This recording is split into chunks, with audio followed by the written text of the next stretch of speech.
Pause करायचं. Practice आहे 2.6 यामधला क्वेश्चन नंबर 6 पाचवा क्वेश्चन. 5 क्वेश्चन आपले झालेले आहेत. बरेच विद्यार्थी सोडून पाठवलेले आहेत, बरेच आणखीन पाठवत नाहीत. सर्वांना परत परत सूचना आहे, पाठवा, सोडवा, तयारी करा, त्याशिवाय ऑप्शन नाही. शाळा क्लासेस याच्यावर कधी डिपेंड राहू नका. रोज मी तुम्हाला सूचना देतोय, त्या सूचनेचं पालन व्यवस्थित करा. तुम्ही घरी बसालात, जेवालात, झोपालात नाही चालणार, पण महत्वाचा भाग आहे तुमचा तो. आता काही जणांना मला मेसेज पण पाठवलाय की सर सिलेबस कमी होणार आहे. कमी झाला म्हणजे आता एक्झॅक्ट काय झाला, किती होईल काय ते गव्हर्नमेंटच्या हातात आहे. पण आपलं काम करायचं आणि आपल्या जीवनासाठी, आपला स्वतः सेल्फ डेव्हलपमेंटसाठी त्याची आपल्याला पुढे आवश्यकता पडणारच आहे. मग त्यावेळेस काय करणार तुम्ही, त्यासाठी तुम्ही थांबू नका. आता 10वीचा वर्ष आहे, कधी एक्झाम होतील, काय होतील, किती सिलेबस होतील, जेवढा आहे ना वेळ आपला त्या वेळेचा पुरेपूर फायदा करा. प्रत्येकानं सोडून ग्रुपवर टाका. आपण लवकरच झूम ॲपच्या माध्यमातून एवढं प्रॅक्टिस संपलं की घेणार आहोत, काळजी करू नका. बघा क्वेश्चन नंबर 6 आहे. काय म्हणतो, हा सोपा क्वेश्चन आहे, वर्ड प्रॉब्लेम्स आहे.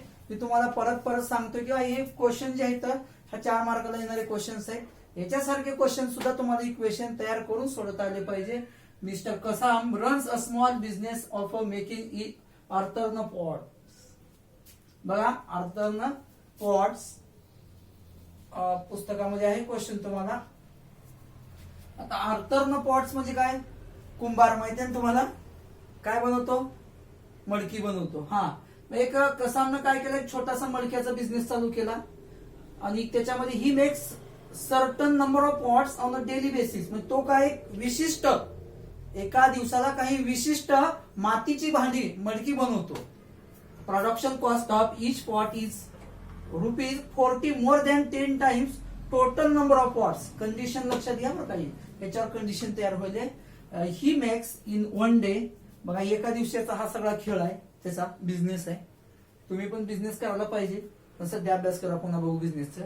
ही production cost of all pots per day is ₹600. Find production cost of 1 pot and number of pots he makes per day. बघा आता त्यांना काय, आपल्याला काय विचारलं की बाबा एका दिवसाला तो किती भांडी तयार करतो आणि find number of pots he makes per day. म्हणजे एका दिवसाला तो किती भांडे तयार करतो, मडकी किती तयार करतो आणि एका मडक्याची कॉस्ट काय आहे, हे त्यानं आपल्याला प्रश्न विचारलेला आहे. मग आता आपल्याला काय बघा, काय इथं व्यवस्थित बघा, आपल्याला he makes certain number of pots on daily basis. मग आता आपल्याला ह्याच्यासाठी एक्स म्हणावं लागेल. Let Mister Kasam makes X earthen pots in 1 day किंवा पर डे असं म्हणलं तरी चालेल. बघा तो एका दिवसाला एक्स पॉट्स बनवतो. आता पुढे त्याच्यावर एक कंडिशन आहे बघा, production cost of each pot. Each म्हणजे प्रत्येक, सगळ्यात महत्वाचं आहे बघा. म्हणजे आता त्याची बी आपल्याला विचारलं, find the production of 1 pot म्हणजे ईच पॉटची किंमत काढायची आहे. देअरफॉर काय म्हणते आपल्याला, कॉस्ट ऑफ ईच पॉट. बघा cost of each pot equal to. आता कंडिशन मध्ये बघा एका दिवसाला किती भांडी बनवायला तो एक्स. आता त्याच्यावर डिपेंड आहे कंडिशन. बघा production cost of each pot is 40 more than 10 times total number of pots. आता टोटल नंबर ऑफ पॉट्स आता एका पर डे मध्ये total number of pots he makes 1 day. बघा आता एका दिवसाचा आपण एक्स त्यानं तयार करतोय, आपण बघितलेलं आहे. आता त्याच्यामध्ये किती बघा,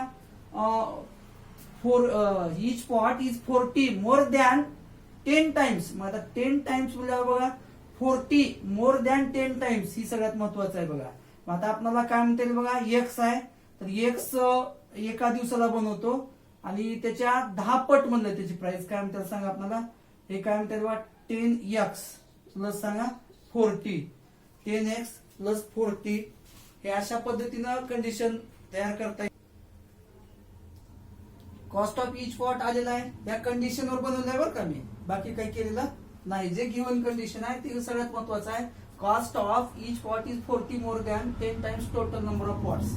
बघा फ्रॉम द गिव्हन कंडिशन आणि ही production cost of all pots per day is बघा 600. फ्रॉम द गिव्हन कंडिशन बघा, एका दिवसाला त्याने किती भांडी तयार करतो एक्स, आणि एका भांड्याची किंमत किती आहे 10x + 40. मग मला सांगा तर त्याचं दिवसाचं इन्कम किती आहे 600 रुपीज. मग आता एक number of pots into cost of each pot equal to total त्याचा बिझनेस झाला. एका पॉटची प्राइस आणि किती पॉट्स आहेत त्याचं एकूण जर आपण मल्टिप्लाय केलं तर आपल्याला समजा, आता तुम्ही एक उदाहरण घ्या, 5 रुपयाला एक समजा तुम्ही मडकी विकायला, मग समजा तुम्ही 5 विकला तर किती रुपये होतील 5 × 5 = 25. तसाच प्रकार आहे. आता एका किती नंबर ऑफ पॉट्स किती आहेत एक्स आहेत. एका पॉटची किती आहे कॉस्ट ऑफ इच पॉट किती आहे 10x + 40. ह्याचे म्हणजे ह्याचे एकूण पैसे किती आहेत बघा. हे नंबर ऑफ पॉट्स आहेत एक्स आहेत नंबर ऑफ पॉट्स. एका दिवसाचे कम्पेअर केले सगळं business. Number of pots x आहेत. एका पॉट्सची प्राइस किती आहे 10x + 40. आणि ह्यांचा किती त्याचा गल्ला म्हणतो आपण त्याला इन्कम किती आहे मग सांगा 600 आहे. मल्टिप्लाय करा स्टँडर्ड फॉर्म मध्ये x × 10x 10x² + x × 40 40x = सांगा 600.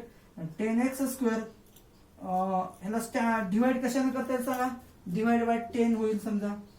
डिवाइड बाय 10 करा, 10 ने डिवाइड करा, काही 10 10 कॅन्सल, x² बघा 40 डिवाइड बाय 10 म्हणजे किती आलं इथं 4x = 0 0 कॅन्सल 60 आला. x² + 4x - 60 = 0. आता a × c म्हणजे 60 आहे -60 काय फॅक्टर पडतात बघा. आता याचा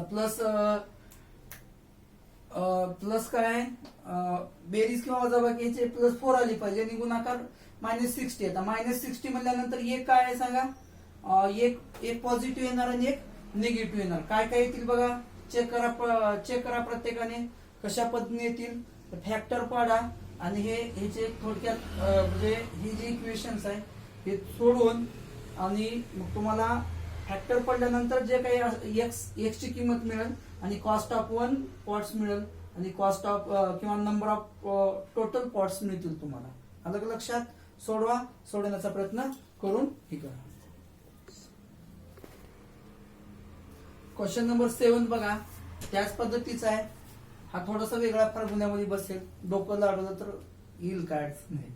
प्रतीक travels by boat 36 kilometre downstream and back in 8 hours. बघा प्रतीकनं काय केलं, बोटनं ट्रॅव्हल्स केलं कुठे ठीक आहे असो, छोटी कागदाची भेटलं जे असेल ते असेल. Prateek travels by boat 36 kilometre downstream and back in 8 hours. बघा प्रतीकनं काय केलं, आता ट्रॅव्हल्स कुठे केलंय बोटनं. आता बोट कुठे जाईल, आकाशात चालेल का, जमिनीवर पाण्यातच जाणार आहे बरोबर आहे. आणि पुढे काय त्यांना लगेच गेले आणि परत माघारी आले. किती तासामध्ये आले 8 तास त्याला वेळ लागलेला आहे. If the speed of the boat in steel water is 12 km/h. सगळ्यात महत्वाचा स्टील वॉटर म्हणजे काय, स्टील वॉटर म्हणजे थांबलेलं पाणी. फॉर एक्झाम्पल मध्ये तुम्हाला माहिती असेल तळ्यात पोहा किंवा एखाद्या वाहत्या नदीमध्ये पोहा, कुठं गंमत येते ती बघा. अलग लक्षात समुद्रातलं नाही, तळ्यातलं पाणी बघा, संत पाणी येतं. स्टील वॉटर म्हणजे संत पाणी. तिथं आपल्याला पोहणं कठीण जातं आणि नदीमध्ये फास्ट पोहतो पण प्रवाहाच्या दिशेनेच पोहतो, विरुद्ध दिशेने पोहू शकत नाही. खात्रीशीर म्हणजे तुम्हाला काही ज्यांना पोहता येतं त्यांना माहिती आहे, ज्यांना पोहता येत नाही फक्त माहिती करून घ्या, नाहीतर प्रॅक्टिकल करण्याचा प्रयत्न करसाल. बघा find the speed of the water current. म्हणजे करंट म्हणजे काय, आपल्याला वाहतं पाणी म्हणलेलं आहे, वाहतं पाणी म्हणलेलं आहे. मग त्याची स्पीड काढायची. आता एक लक्षात घ्या, वाहतं पाणी माहिती आहे नदीमध्ये, नदी असेल ओढा असेल त्याच्यामध्ये बघा तुमच्या लक्षात येईल, जेवढा एखादी गोष्ट अरुंद असेल त्याची स्पीड फास्ट असेल. आपल्याला जर पोहायचं म्हणलं तर तुम्ही बघा, समजा आता ही नदी आहे, हा आता हे नदीचं पाणीचा फ्लो असा आहे समजा. आता आपल्याला असा रस्ता आहे आपला, समजा इथं हे रस्ता आहे आपला, पूल आहे, म्हणजे आपल्याला आपण असं समजा येऊ शकलो असतो आपल्याला इथून. आपल्याला काय करावं लागेल, या ठिकाणी निघाल तर आपण सध्या समजा तुम्ही इथून जर समजा या ठिकाणी उभे आहात असं गृहीत धरा, मग तुम्हाला जर समजा तुम्ही या ठिकाणी पाण्यामध्ये आलात, उतरलात, पोहत तुम्ही काय तुम्हाला अशा पद्धतीने तुम्हाला जावं लागेल. म्हणजे पाण्याचा जो प्रवाह आहे त्या प्रवाहाच्या थोडं आपण शॉर्ट मध्ये त्याचा आधार घेऊन आपण पाण्याच्या कडेला निघू शकतो. किती आपण पोहू शकतो, म्हणजे तुम्हाला इथे एनर्जी कमी लागते. पण तुम्ही इथं प्रवाह इकडे आणि इकडे निघू शकत नाही. कारण का? कारण आपल्या पोहण्याच्या स्पीड पेक्षा त्या प्रवाहाची स्पीड जास्त असते. त्यामुळं आपण प्रवाहाच्या विरुद्ध पोहू शकत नाही. आलं का लक्षात? म्हणजे त्या पद्धतीचा. पण या ठिकाणी जे आहे, जी एक बोट आहे, ती बोट काय बघा, अपस्ट्रीम बी आहे आणि डाऊनस्ट्रीम बी आहे. अपस्ट्रीम म्हणजे काय आणि डाऊनस्ट्रीम म्हणजे प्रवाहाच्या दिशेने, अपस्ट्रीम म्हणजे प्रवाहाच्या विरुद्ध दिशेने. बघा म्हणजे का आता इथे विरुद्ध दिशेने गेली आहे म्हणते बोट. तर तुम्ही एक पाठीमागे एक घटना ऐकलं असेल बघा, न्यूज होती, मला वाटते 2-3 वर्षापूर्वीची. एका नदीवरची बसच नदीमध्ये गेली होती आणि त्या ठिकाणी बघा शोधकार्य चालू होतं. आणि त्या शोधकार्यामध्ये जे जवान, ते बसमधले जे प्रवासी होते, त्यांना शोधण्याचा प्रयत्न करत होते. ती जी बोट आहे तुम्ही बघितला, किंवा आपण गेल्या वर्षी जे आपल्या कृष्णा नदीवर सांगली, सातारा, कोल्हापूर हे बरेच शहर त्या ठिकाणी जलमय झालेले होते, त्या ठिकाणी सुद्धा बोटी वापरल्या. पण त्या बोटी कशा होत्या? प्रवाहाच्या विरुद्ध दिशेने पोहू शकत होत्या, म्हणजे जाऊ शकत होत्या. का? कारण त्यांची स्पीड जास्त असते. मग आता इथं आपल्याला काय म्हणलंय, find the speed of the water current. मग आपल्याला त्याची स्पीड म्हणलं तर एक्स मानावं लागेल. Let the speed of current water be X kilometre per hour. Speed per hour मध्ये असेल बरं का, एक्स किलोमीटर पर आवर. मग आता मला सांगा, आणि त्यानं आणखी नाही दिले स्पीड ऑफ द बोट किती दिलं सांगा. इन स्टील वॉटर, थांबलेल्या पाण्यामध्ये त्या बोटची स्पीड किती आहे? 12 किलोमीटर प्रति तास आहे म्हणते. मग आता आपल्याला असं म्हणता येईल, बघा, the speed of the boat in steel water. Steel म्हणजे तिथं अजिबात प्रवाह नाही, थांबलेलं पाणी, हौदात बघा, किंवा तुम्ही शेततळ असेल किंवा विहीर असेल, अशा प्रकारचं मधलं पाणी. स्टील वॉटर किती आहे सांगा, इज 12 किलोमीटर पर आवर. मला सांगा, या ठिकाणी पाण्याची स्पीड जास्त आहे का बोटची जास्त आहे? नक्कीच बोटची स्पीड जास्त आहे. का जास्त आहे? कारण ती बोट अपस्ट्रीम मी गेली आहे, डाऊनस्ट्रीम मी गेली, म्हणजे प्रवाहाच्या विरुद्ध दिशेने सुद्धा आलेली आहे. म्हणून बघा आपल्याला इथे काय म्हणतात सांगा, 12 kilometre per hour is greater than कोणापेक्षा सांगा, एक्स किलोमीटर पर आवर पेक्षा. म्हणजे तुमच्या लक्षात आलं का हे कशामुळे लिहिलं? सगळ्यात महत्वाचं हे लक्षात आहे.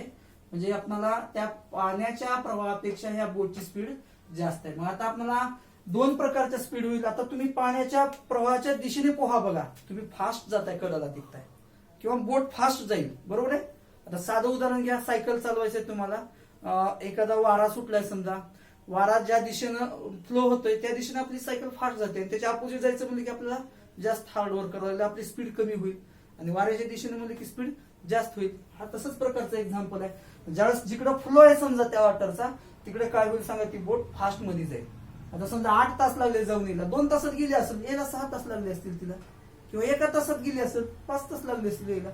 कारण त्याचा डायरेक्ट ही होईल ना, समजा प्रतिरोध होईल ना त्याचा.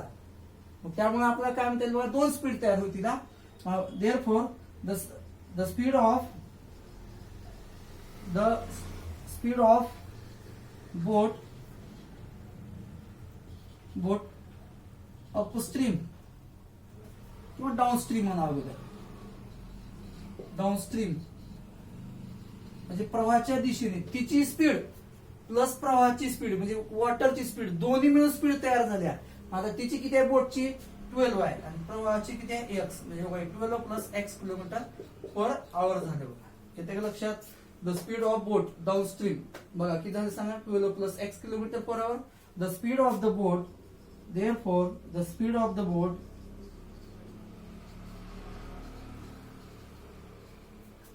upstream म्हणजे विरुद्ध दिशेने. आता इथं मायनस होणार बरं का. आता ह्याच्यात काय, ह्याच्यात प्रवाहाचा मायनस होणार आहे, 12 मायनस एक्स बघा किलोमीटर पर आवर.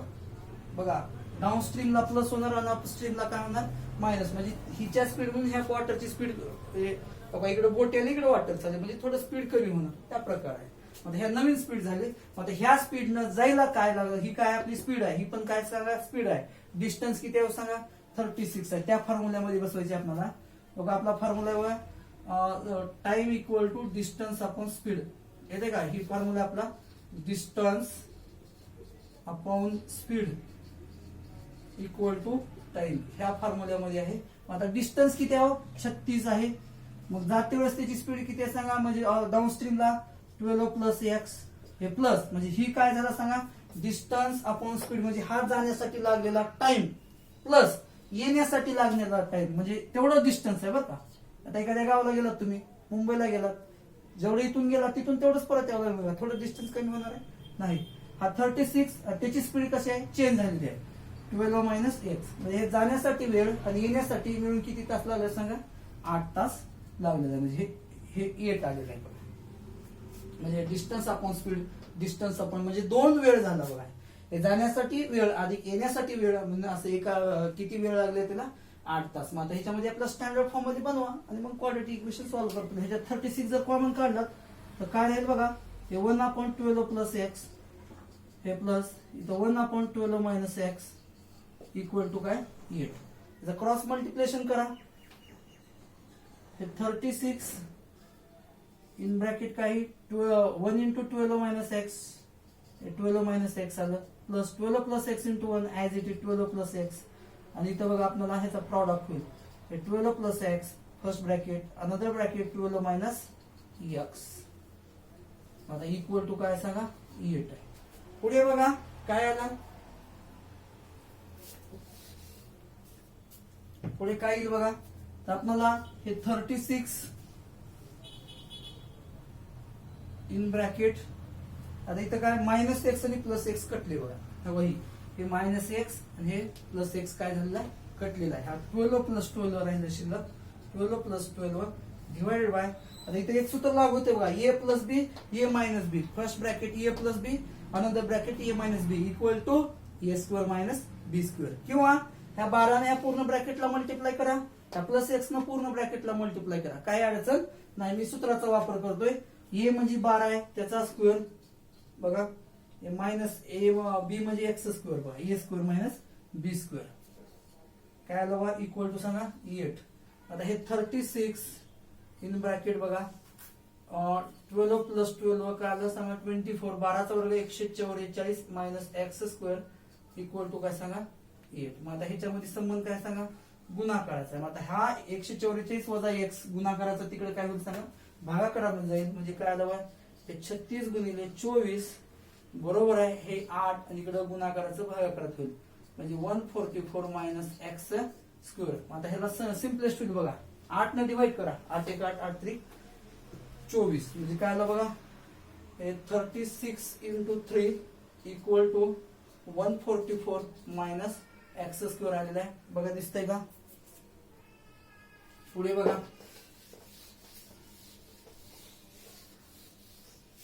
पुढे काय इक्वेशन येईल सांगा 36 इंटू 3 काय झालं सांगा 108 म्हणजे 36 3 108 बरोबर 144 मायनस एक्स स्क्वेअर ह्या मायनस एक्स ला इकडे घेऊन या प्लस एक्स स्क्वेअर झाला 144 हा प्लस 18 आहे तिकडे जाऊन काय झाला मायनस 18 एक्स स्क्वेअर बघा 144 म्हणून 108 गेले किती झाले सांगा आय थिंक 36 बघा 14 म्हणून 8 गेले 6 राहिले किती राहिले 13 म्हणून 10 गेले 3 राहिले X square equal X equal to काय आलं बघा सांगा प्लस मायनस 6 आलं. आता एक्स इक्वल टू याच्या 2 आन्सर आलं डायरेक्ट एक्स इक्वल टू म्हणजे क्वाड्रेटिक इक्वेशन फॅक्टर सुद्धा पाहण्याची आवश्यकता पडलेली नाही. X is equal two plus 6 और एक्स इज इक्वल टू सांगा -6. Therefore x not equal to -6 because speed cannot be negative. Speed cannot be negative. मग आपल्याला माहिती आहे स्पीड हे निगेटिव्ह नसते. अलग लक्षात. Therefore x is equal to 6. आता आपल्याला काय करायचं आहे find the speed of the current water. किती आले मग वाक्यामध्ये लिहिता येईल therefore the speed of the current water be 6 kilometre per hour. अलग लक्षात. या पद्धतीने व्हिडिओचा अभ्यास करा आणि पुढे जे आहेत समजा एक्झाम्पल सोडवण्याचा प्रयत्न करा. ग्रुपवर टाका तपासण्यासाठी. ग्रुपवर जर समजा नको वाटत असेल तर वैयक्तिक माझ्या अकाउंटला टाकलं तरी काय अडचण नाही.